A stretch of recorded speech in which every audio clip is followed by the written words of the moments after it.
నమస్తే, నేను సిరి. మంచు అంటే మంచు ఫ్యామిలీ అనగానే ఏం గుర్తుకొస్తుందంటే, ఈ మధ్య కాలంలో అంటే ఇంతవరకు చూసుకుంటే వాళ్ళు డిసిప్లిన్ గురించి మాట్లాడేవాళ్ళు. అండ్ షూట్లో ఎట్లా ఉండాలి, అట్లా ఉండాలి అని చెప్పేసి మోహన్ బాబు గారి గురించి మాట్లాడడం జరిగింది. ఆ తర్వాత మంచు లక్ష్మి గురించి మాట్లాడడం జరిగింది. ఇప్పుడు చూస్తే లాస్ట్ టైం కూడా ఒకసారి మనం చూసాము, మంచు మనోజ్ ఇంకా మంచు విష్ణు ఆస్తి తగాదాలు అని చెప్పేసి కొట్టుకున్నారు అని చెప్పేసి చూసాము. కానీ తీరా చూస్తే అది రియాలిటీ షో అన్నారు. అండ్ ఇప్పుడు మళ్ళీ కూడా అదే తంతు స్టార్ట్ అయిపోయింది. ఆస్తి తగాదాలు అయితే తీవ్ర స్థాయిలోకి అయితే చేరుకున్నాయి. ఒకరి మీద ఒకరు కొట్టుకోవడమే కాకుండా ఈసారి అయితే ఏకంగా మోహన్ బాబు గారిని కొట్టారు అని చెప్పేసి కొన్ని వార్తలు చూస్తున్నాం. ఇంకొకటి మంచు మనోజ్ని అంటే తనకి ఎట్లా అయిందో తన పరిస్థితి అది కూడా చూస్తున్నాం. అయితే ఇదంతా జరుగుతున్న తరుణంలో ఇప్పుడు చిన్న శ్రీశైలం యాదవ్ అయితే వీళ్ళ గొడవలలోకి ఎంట్రీ ఇచ్చి వాళ్ళకి ఒక పెద్దరాయుడు స్టైల్లో ఒక పంచాయతీని సెటిల్ చేద్దామని చెప్పేసి అనుకుంటున్నట్టు కూడా కొన్ని వార్తలు వస్తున్నాయి. మరి అసలు ఏం జరుగుతుంది మంచు ఫ్యామిలీలో అనే అంశాన్ని మనకి వివరించడానికి ఇప్పుడు మనతో పాటు ఉన్నారు ప్రముఖ సినీ క్రిటిక్ దాసరి విజ్ఞాన్ గారు. నమస్కారం అండి. నమస్తే సార్, ఇప్పుడు చూస్తున్నట్టయితే మంచు ఫ్యామిలీ, అసలు మంచు ఫ్యామిలీ ట్రోలింగ్కి మనకు తెలుసు. బాహవరకి మంచు లక్ష్మి, మంచు విష్ణు వీళ్ళు ఎట్లా మాట్లాడుతారో మనకు తెలుసు. సో ఇట్లాంటి టైంలో ఈ ఆస్తి వివాదం గతంలో కూడా చూసాం. రియాలిటీ షో అన్నారు, అది అటే వెళ్ళిపోయింది, అది వాళ్ళు ఏం షో ఏం చేయలేదు. అండ్ ఇప్పుడు చూస్తే మళ్ళీ అదే ఆస్తి వివాదం. అండ్ ఈసారి అయితే తెర మీదకి మోహన్ బాబు గారు వచ్చారు. అసలు ఏం జరుగుతుంది? దాంతో ఈ పంచాయతీని అంతా సెటిల్ చేయడానికి చిన్న శ్రీశైలం యాదవ్ తెరపైకి వచ్చారు. ఏంది అసలు కథ, ఏం జరుగుతుంది? ఫస్ట్ యాక్చువల్గా నేనే నిన్న లేచి లేవగానే టీవీ చూసినప్పుడు ఇలా ఇలా ఇలా ఇలా జరిగిందంట, కొట్లాడుకున్నారట అంటే నేను ఫస్ట్ నమ్మలేదు, నిజంగా నమ్మలేదు, promise. The only reason Mohan Babu మీద కావాలని కూడా చిల్లర ఆర్టికల్స్ రాస్తా ఉన్నారు కొంతమంది. మొన్న ఆర్టికల్ చూసా, సౌందర్య ల్యాండ్ కబ్జా చేశాడని. అంతకుముందు ఇంకో ఆర్టికల్ చూసా, ఎన్టీఆర్ అండ్ దాసరి నారాయణరావు గారి ఆస్తులన్నీ కబ్జా చేశాడు, పాపం వాళ్ళకంట బినామీ పేరు మీద అయినా ఉండి వాళ్ళందరూ చనిపోయిన తర్వాత అదంతా ఇది నాది అని తీసుకున్నాడు, అదే మోహన్ బాబుకు ఉంది అని పిచ్చి పిచ్చి రాతలన్నీ చూసా. ఇట్లా రాసే ఈ వాగుళ్ళు వాగే వాళ్ళే ఇది కూడా వాగి ఉంటాడేమో అనుకున్నాను నేను నిన్న. నిజంగా అది తెలియనప్పుడు వార్త చూసి ఇక్కడే ఇంకో యాంకర్ అడిగినప్పుడు అలాగే చెప్పా. తర్వాత నేను కనుక్కుంటే నాకు తెలిసింది అవును నిజమైన అథెంటిక్గా కనుక్కుంటే తెలిసింది నాకు. ఇప్పుడు అందరూ వాగుళ్ళన్నీ పక్కన పెట్టేస్తే అసలు ఏం జరిగింది అనేది తెలుసుకుందాం. ఇక్కడ మోహన్ బాబు గారి అండ్ ఇంకోటి గొడవలు అనేవి అందరి ఇళ్లలోనూ ఉంటాయి. నీ ఇంట్లో ఉంటాయి, నా ఇంట్లోనూ ఉంటాయి. సో గొడవలు అందరి ఇళ్లల్లో ఉన్నప్పుడు మనము పలానా మోహన్ బాబు గారి గొడవల గురించి మాట్లాడుకోవడం తప్పు. ఎవరింట్లో అయినా ఉంటాయి. మరి అలాంటప్పుడు మోహన్ బాబు గురించి మనం మాట్లాడొద్దు అంటున్నావు, ఇంతమంది ఎందుకు మాట్లాడుతున్నారు అని అడిగితే, పబ్లిక్ ప్లాట్ఫామ్లో ఉన్నప్పుడు పబ్లిక్ ఫిగర్స్ అయినప్పుడు వాళ్ళు దగ్గినా తుమ్మినా అందరూ కూడా దగ్గాడట, ఇవాళ తుమ్మాడు తెలుసా అని మాట్లాడుకుంటారు. అంతేనా కదా? అలాంటి పబ్లిక్ ఫిగర్స్ కాబట్టి ఆ పబ్లిక్ ఫిగర్స్ ఎలా అయ్యారు? అయితే సినిమాల్లోనో లేదా రాజకీయాల్లోనో లేదా సోషల్ మీడియాలోనో పాపులర్ అయిన వాళ్ళు ఉంటారు. ఓకేనా? ఇప్పుడు నువ్వు వాళ్ళ గురించి మోహన్ బాబు గారి గురించి మాట్లాడు, సినిమా పరంగా మాట్లాడు, రాజకీయం పరంగా మాట్లాడు, లేదా సోషల్ మీడియా పరంగా మాట్లాడు. ఒక ఫోటో పెడితే బాగుందని, లేకపోతే నీ మొహంలా ఉందని నష్టమేం లేదు. ఓకేనా? నౌ మంచు విష్ణు అయినా సరే, మనోజ్ అయినా సరే, ఈవెన్ లక్ష్మి అయినా సరే, ఓకేనా, వాళ్ళు ఏదైనా పబ్లిక్ ప్లాట్ఫామ్లో సినిమా పరంగానో రాజకీయ పరంగానో లేకపోతే ఇంకేదైనా అప్పుడప్పుడు సరదాగా ఫసక్ నిలదీసిపోయేలాగానో మాట్లాడుకో, తప్పు లేదు. అండ్ ప్రతి పబ్లిక్ ఫిగర్కి కూడా ఒక ప్రైవేట్ లైఫ్ అనేది ఉంటుంది అనేది మనం గుర్తుపెట్టుకోవాలి. నీకు నాకు కూడా ప్రైవేట్ లైఫ్ ఉంటుంది, వాళ్ళకి ప్రైవేట్ లైఫ్ ఉంటుంది. పబ్లిక్ ఫిగర్స్ పబ్లిక్ కోచ్ వచ్చినప్పుడు వాళ్ళ పబ్లిక్ లైఫ్ గురించి మాట్లాడే హక్కు ఉంది, కానీ ప్రైవేట్ లైఫ్ గురించి మాట్లాడే హక్కు ఎవరికీ లేదు. రైట్? ఇప్పుడు మోహన్ బాబు గారి కుటుంబం గురించి మాట్లాడే హక్కు ఎవరికీ లేదు. ఫస్ట్ ఆఫ్ ఆల్ ఎవరికీ లేదు. వాళ్ళ ఇంట్లో ఇలా జరిగిందంటే అలా జరిగిందంటే అని ఇష్టం ఉన్నట్టు అందరూ రాసేస్తున్నారు. సో నేను కూడా ఇప్పుడు మోహన్ బాబు గారి గురించి మాట్లాడే హక్కు నాకు కూడా లేదు. కాబట్టి వాళ్ళ గొడవ గురించి నేను మాట్లాడదలుచుకోవాలి. కాకపోతే ఒక చిన్న కాకమ్మ కథ చెప్తా, ఓకేనా? ఒక పెద్ద ఆయనకి 3 పిల్లలు. పెద్ద కొడుకు, చిన్న కొడుకు, అక్క, 3 ఉన్నారు. ఆయన వాళ్ళ ఆవిడ లేకపోతే నెక్స్ట్ వాళ్ళ ఆవిడకు సంబంధించినటువంటి చెల్లినే చేసుకున్నాడు. కలిగిన సంతానం చిన్నబ్బాయి. అవును. అలా ఒక కథ. ఆ కథ అందంగా నడుస్తూ ఉంది. ఇప్పుడు ఏమైంది, పెద్ద ఆయన 7.5 సంవత్సరాల క్రితమే వీళ్ళందరికీ ఇది నీకు ఇది నీకు ఇది నీకు అని పనిచేసాడు పిల్లలకి. వాళ్ళు కూడా బాగానే ఉన్నారు.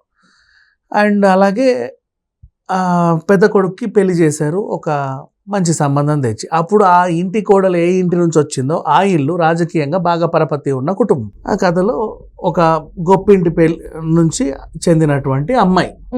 ఆ అమ్మాయిని వీధి వాళ్ళు ప్రేమించి పెళ్లి చేసుకున్నా లేకపోతే పెద్దలు కుదిర్చి పెళ్లి చేసుకున్నా మనకు అనవసరం. కానీ ఆ ఇంటికి వచ్చిన కోడలు మాత్రం ఒక రాజకీయ కుటుంబం నుంచి వచ్చింది. రాజకీయంగా అప్పుడు వాళ్ళు బాగా పరపతి ఉన్నవాళ్ళు. నెక్స్ట్ నెంబర్ 2, చిన్నోడు కూడా నాన్న నేను కూడా ప్రేమిస్తాను అని వెళ్ళి ప్రేమించుకొని వచ్చాడు. దారా ఎవరిని ప్రేమించావు అని అడిగితే పలానా అమ్మాయిని చూపించాడు. ఆ అమ్మాయి కూడా ఒక మంచి పరపతి గల రాజకీయ కుటుంబానికి చెందిన అమ్మాయి.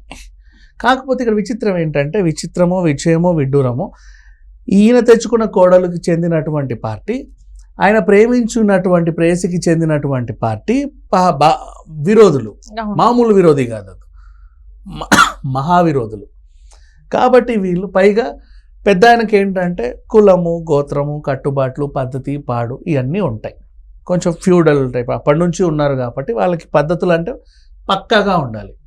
ఇక్కడ ఏంటంటే ఈయన తీసుకొచ్చిన అమ్మాయి తరఫున కట్టుబాట్లు, ఇంటి పేర్లు, విషయాలన్నీ వీళ్ళకి ఆ తోకలు, కులానికి సంబంధించిన తోకలు కానీ మతానికి సంబంధించిన తోకలే కానీ గోత్రాలే కానీ నక్షత్రాలే కానీ రాసులే కానీ వీళ్ళకి ఎందుకో సరిపడక వద్దురా అన్నారు. నో నేను మనస్ఫూర్తిగా మొత్తం ప్రేమించేశాను, నా వల్ల కాదు అనుకున్నారు. మాట వినట్లేదని చెప్పేసి ఓ దెబ్బేసి కూర్చో అని చెప్పి ఇంకో అమ్మాయిని ఇదిగో అని చెప్పి పెళ్లి చేశారు. ఆ అమ్మాయి ఏమో నేను గొప్పింటి కోడల్ని అని కూర్చుందే తప్ప ఏ రోజు మొగుడి మొహం చూసి ఎరగల, మొగుడు గారు కూడా ఈవిడ మొహం చూసి ఎరగల. అలా వాళ్ళ సంసారం సాగింది. నెక్స్ట్ ఈవిడ అంటే ఈయన అంటే బెంగళూరు వెళ్ళి రావడం. ఎందుకు బెంగళూరు వెళ్తున్నామంటే అక్కడ ఆ ప్రేయసికి సంబంధించి ఆవిడతో పాటు ఒక సపరేట్ సంసారం అనేది క్రియేట్ చేసుకున్నాడు. ఓకేనా. చూసి ఈవిడ ఏం చేసింది, వాలంటరీ రిటైర్మెంట్ లాగా వాలంటరీ విడాకులు ఇచ్చేసి నేను యూఎస్ వెళ్ళిపోతున్నాను, నేను పోతున్నాను అని వెళ్ళిపోయింది. ఎందుకు మీరు బాగానే ఉండండి అని పద్ధతిగానే వెళ్ళింది, పాప ఏం గొడవ చేయాల. ఈయన ఏం చేశాడు, ఆవిడ వెళ్ళిపోయింది కదా అని చేస్తే ఈమె కూడా ఏం చేసింది, అలా ఆయనకు కూడా విడాకులు ఇచ్చేసింది. ఈ ప్రేసి ఏం చేసింది, ఈయనకు పెళ్ళైంది కదా అని చెప్పి ఆమె కూడా పెళ్లి చేసుకుంది. ఆమె పెళ్లి చేసుకున్న భర్త ఏదైతే ఉన్నాడో విడాకులు ఇచ్చేసింది. ఇప్పుడు వీళ్ళిద్దరూ కలిసి కొడుకున్నారు, వీళ్ళిద్దరూ కలిసి బెంగళూరులో ఉన్నారు.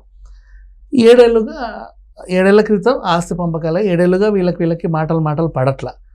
ఈ అక్క ఎవరైతే ఉన్నారో, ఈయన తెచ్చుకున్న ఫస్ట్ భార్య ఎవరైతే ఉన్నారో ఆమెకి ఈ అక్కకి కూడా పడల ఏదో ఫంక్షన్లో. 7 ఏళ్ళుగా వీళ్ళు మాట్లాడుకోవడం మానేశారు. ఈ అక్క ఏం చేసింది, చిన్నోడి తరఫునే ఉండింది. ఎందుకంటే పెద్దోడి భార్య ఏదన్నా అంటే ఎరా నీ భార్య ఎలా అనిందా అంటే నోర్మోయి అని నువ్వే అనేసరికి ఎంతైనా భార్యకే సపోర్ట్ చేశాడు, నాకు సపోర్ట్ చేయలేదు అని చెప్పేసి ఈ పెద్ద మనిషి ఏం చేశాడు, యాక్చువల్గా అక్కకి బదులు భార్యకే సపోర్ట్ చేశాడు. ఇకపోతే వీళ్ళిద్దరికి మాటలు లేవు ఎప్పటి నుంచో. ఆవిడ కూడా తమ్ముడికే సపోర్ట్గా నిలిచింది.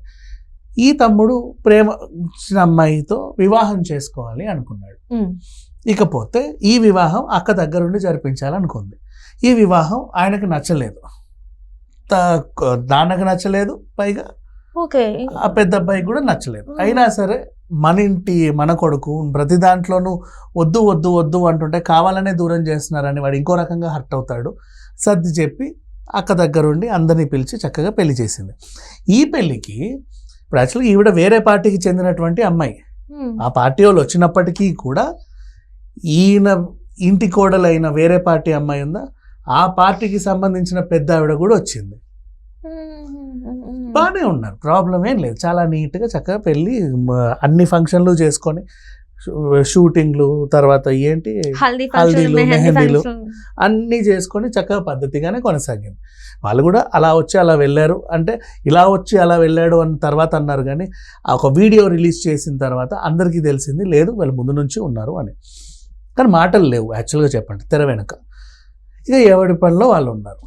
ఈయన ఒకానొక సందర్భంలో ఏం చేశాడు అంటే ఆస్తికి సంబంధించి ఒక దాన్ని మొబిలైజ్ చేయాలనుకున్నాడు. మొబిలైజ్ ఎవడికో అమ్మడమో, కుదబెట్టడమో, లీజుకి ఇవ్వడమో, ఇంకేమైనా చేయడం, మనది కాకుండా ఇంకో బయటి వాళ్ళకి ఇచ్చే ఒక కార్యక్రమాన్ని పెట్టుకున్నాడు. అన్న అడ్డొచ్చాడు. దేనికి? నాకు ఒక చిన్న ప్రాబ్లం ఉంది, ఏమీ లేదు, ఈ ఆస్తి నీదే, ఎవ్వరు ఏమనట్లేదు, అంతా నువ్వు ఎప్పటికైనా నీదే, కానీ నాన్న బతికున్నంత కాలం దీన్ని మనం ముక్కలు చేయడానికి వీల్లేదు, వద్దు, ఆయన మనకి ఇచ్చాడు, ఇలాగే ఉంచుదాం, ఆయన తదనంతరం నీ ఇష్టం నువ్వేమన్నా చేసుకో అని ఆయన చెప్పాడు. అది ఈయనకి నచ్చక గొడవ జరిగింది. ఒకసారి చూసుకున్నాం మనం, అన్న తమ్ముళ్ళు కొట్టుకున్నారు. అది కాస్త రియాలిటీ షో కిందికి కన్వర్ట్ అయిపోయింది. అప్పుడు ఆ గొడవ. ఆయన ఎందుకు అడిగాడా అంటే, వినిపిస్తున్నట్టు వార్త ఏంటంటే, ఈ కొత్త కోడలు ఎవరైతే ఉన్నారో ప్రేయసి, ఆ ప్రేయసికి సంబంధించినటువంటి అక్క ఓ దగ్గర ఓ పార్టీలో బలంగా నాయకురాలుగా ఉండింది. అదే పార్టీలో ఆమెకు విరోధులు ఉన్నారు. అదే పార్టీలో వాళ్ళు కూడా అదే పార్టీ విరోధులు ఉన్నారు. ఈవిడ 10,000 ఇచ్చి నాకు ఓటేయమని చెప్తే వాళ్ళు 15,000 ఇచ్చారు సరే ఆమెకు ఓటేయకు, పక్క పార్టీకి వేయండి కానీ మా పార్టీకి వేయొద్దని చెప్పే వాళ్ళు ఉన్నారు. అలాంటి వాళ్ళు ఉన్నప్పుడు ఎలక్షన్ టైంలో ఓ పావులా ఉంటే ఇంకో అనో అర్ధనో ఎక్కువ అవసరం పడింది, ఇంకో 10 పైసలు ఉంటే బాగుండు అనిపించింది. అడగక ఈయన ఏదో దాన్ని ఇటుదటు అటుదిట్టు చేద్దాం అనుకున్నారు అని వార్త. బేసికలీ నచ్చలేదు జనాలకి, అంటే వీళ్ళకి ఎవరికి నచ్చలే ఆ విషయం, వద్దు కూడదు, గొడవ కాస్త జరిగిపోయింది. ఇంకా తర్వాత ఏదో రకంగా ఎలక్షన్లు అయ్యాయి, ఆ అక్కగారు కూడా గెలిచారు, ఆవిడ కూడా బాగానే ఉంది, వీళ్ళందరూ మంచి అధికారంలోకి వచ్చారు. ఈయనకు సంబంధించిన కోడలు గారు ఉన్నటువంటి మహా పార్టీ ఏమో కొంచెం ఓటమి పాలైంది. సరే అయినా సరే వీళ్ళు బాగానే ఉన్నారు. ఇక ఓవరాల్గా వెళ్తే ఇప్పుడు ఎందుకో ఈ చిన్నోడికి మళ్ళీ ఏ బుద్ధి పుట్టిందో ఏమైందో తెలియదు, వీళ్ళందరూ కొట్లాడుకుంటున్నారని చెప్పేసి ఆయన ఇక్కడ ఉండను పో అని చెప్పి ఈ అక్కగారు ఏం చేశారంటే వేరే దగ్గరికి వెళ్ళి అక్కడ ముంబైకి వెళ్ళి కాపురం పెట్టి తన లైఫ్ తన హ్యాపీగా ఉందామని. ఇది సంగతి. ఇప్పుడు తెర మీద ఈ కథలో ఉన్న క్యారెక్టర్స్ తెర మీద ఎలా ఉన్నాయో తెర వెనుక ఎలా పోర్ట్రే అవుతుందంటే, ఈ అన్న సైకో, ఈ తమ్ముడు చాలా పద్ధతి, అసలు ఎవరి నోట్లో నానడు, చాలా మంచోడు, అసలు అద్భుతమైన వ్యక్తి అని. ప్రాక్టికల్ ఒరిజినాలిటీ ఏంటో చెప్పిన, ఈ అక్కగారు ఈ తమ్ముడు గారు కలిసి ఈ అన్నని ఒక సైకో అని, ఓ శాడిస్ట్ అని, ఒక ఇదని, ఒక పిచ్చోడని, ఒక జోకర్ అని చేసి ఎక్కడ చెప్పారు? వీళ్ళందరూ కలిసి సినీ పరిశ్రమలో ఉంటే వీళ్ళతోటి వాళ్ళందరికీ అలా వార్తలు చేసేసరికి ఈయనని కమెడియన్ని చేశారు. సొంత తమ్ముడే. అండ్ నెక్స్ట్ ఈ తమ్ముడు ఇంకేం చేసేవాడు అంటే తాగేసి తలుపులు తన్నేవాడు.